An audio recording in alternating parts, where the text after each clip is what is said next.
Bismillahirrahmanirrahim. Assalamualaikum warahmatullahi wabarakatuh. Alhamdulillah wassalatu wassalamu ala Rasulillah la haula wala quwwata illa billah.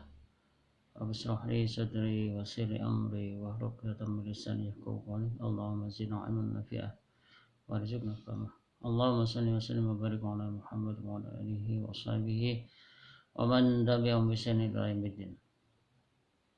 Masyaallah muslimin, alhamdulillah, segala puji bagi Allah. Mari kita aturkan rasa syukur kita atas kalimat nikmat dan karunia yang telah diberikan kepada kita. Alhamdulillah, hari ini kita masih diberikan kesempatan Allah untuk menikmati kehidupan. Dan alhamdulillah kita masih hidup dengan iman dan Islam yang kita senantiasa perkuat dengan pemahaman, dan kita berharap semoga Allah wafatkan kita dalam keadaan husnul khatimah. Salawat salam semoga tetap dilimpahkan pada junjungan kita Nabi Muhammad SAW, pada keluarga, sahabat dan juga umat sekalian. Masyaallah muslimin Allah. Rasulullah Muhammad SAW sebagai uswah hasanah senantiasa memberikan nasihat pada kita. Nasihat yang kita butuhkan dalam menjalani kehidupan. Dan salah satu nasihat yang diajarkan kepada kita, yang diwasiatkan kepada kita adalah bagaimana ketika kita menyambut pagi hari dan sore hari senantiasa berdoa dengan kalimat Allahumma bika asbahna wa bika amsayna wa bika nahya wa bika namut wa ilaika nusyur. Ya Allah, denganmu kami menyambut pagi, dan denganmu kami menyambut sore hari, dan denganmu kami hidup, dan denganmu kami mati. Mari kita coba biasakan ya, untuk bagaimana kita menyambut waktu di pagi hari maupun di sore hari untuk senantiasa melibatkan Allah dengan pemahaman bahwa bisa jadi apa yang menurut kita itu baik belum tentu baik untuk kita. Dan kita juga harus paham bahwa hakikat yang terbaik itu adalah menurut kehendak Allah SWT. Karena itu mari kita coba pahami ya, bahwa Allah sudah memberikan nasihat pada kita. Di dalam surat Al-Baqarah di ayat 216 ya, Allah sudah memberikan nasihat pada kita.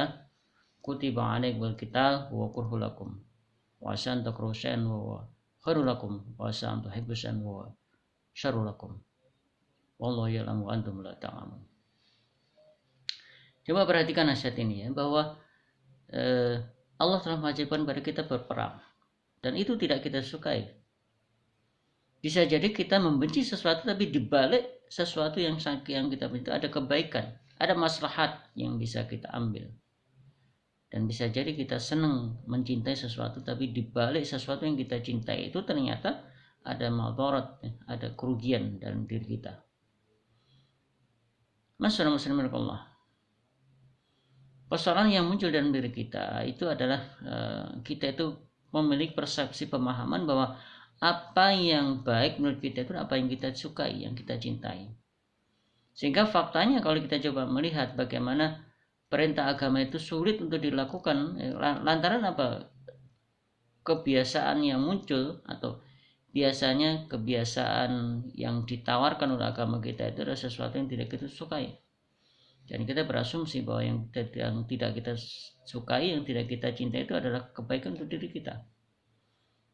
Ya, padahal Allah berkata sebaliknya. Ya. Mari kita coba pahami bahwa ketika kita mencintai sesuatu, ayo kita coba lihat betul. Kita telah betul apakah yang kita cintai, yang kita suka itu adalah kebaikan yang bisa memberikan manfaat dalam kehidupan kita.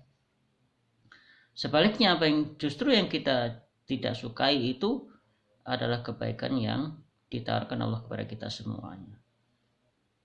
Coba analog sederhana saja. Banyak di antara kita memahami bahwa yang dicintai adalah yang disukai. Coba kalau kita melihat ya, betapa sesuatu yang dicintai itu justru membawa petaka dalam kehidupan kita. Coba kalau kita melihat kebiasaan kita, coba jadi kebiasaan taruhlah ya, jadi mengkonsumsi meminum minuman yang dingin ya, secara berlebihan. Itu ya mungkin dari satu sisi, dari sisi nafsunya memang menyegarkan, tetapi di balik kenyataan di mana kita mendapatkan kesegaran dalam menikmati sesuatu atau minuman yang dingin itu justru ada petaka. Pada endingnya, pada saatnya kita akan ditimpa penyakit, dan itu yang harus coba kita pahami. Dan parahnya ketika kita mengalami rasa sakit itu justru kemudian kita nyalakan Allah, ya mengapa Allah menimpakan rasa sakit itu pada diri kita. Padahal tidak seperti itu kenyataannya. Mari kita coba pahami ketika kita mengkonsumsi ya, minuman yang dingin yang segar itu, ya kita harus lihat durasinya berapa lama. Panjang sekali, step by step, tahap demi tahap. Dan akhirnya ketika fisik kita sudah tidak support, justru mendatangkan penyakit. Sadarilah bahwa itu bisa saja karena akumulasi dari kebiasaan kita minum sesuatu yang ya mungkin ketika fisik kita tidak support justru akan menjadi petaka dalam diri kita. Nah, makanya terapinya adalah bagaimana kita membiasakan diri dan melakukan hal-hal yang bertentangan, yang tidak disukai. Berarti kita harus periksa ya ke dokter, dokter memberikan resep, dan resep kemudian kita belikan obat, dan itu nanti Allah yang ditawarkan adalah makanan-makanan yang tidak kita sukai, yang tidak mengenakan. Tapi sadarilah bahwa ketika kita menikmati segarnya air dingin itu, yaitu durasinya cukup panjang, maka ketika kita mengalami rasa sakit itu, ya maka kita harus ingat bahwa proses penyembuhan pun juga harus dengan cara yang benar, istiqomah, bertahap demi tahap, sampai nanti hilang rasa sembuh itu. Rasa sakit itu hilang dengan sendirinya ketika kita mengkonsumsi obat yang rasanya tidak mengenakan itu. Jadi pahamilah bahwa apa yang tidak kita sukai belum tentu tidak ada kebaikan. Justru sebaliknya harus kita lihat bahwa contoh dalam kehidupan nyata kita, sesuatu yang tidak kita sukai justru membawa maslahat dalam kehidupan kita. Masyaallah muslimin Allah. Inilah persoalan yang coba harus kita pahami. Sebagai seorang muslim, kita harus ingat bahwa apapun yang menimpa diri kita itu tidak lepas dari kekuasaan Allah, dari iradah Allah. Ya, makanya kita harus ingat ya bahwa ketika kita mengalami sesuatu yang tidak kita sukai, bahwa kita memang sedang diuji oleh Allah. Dengan ujian itu harapannya agar kita bisa bersikap sesuai dengan standar yang menjadi ukuran dari Allah SWT.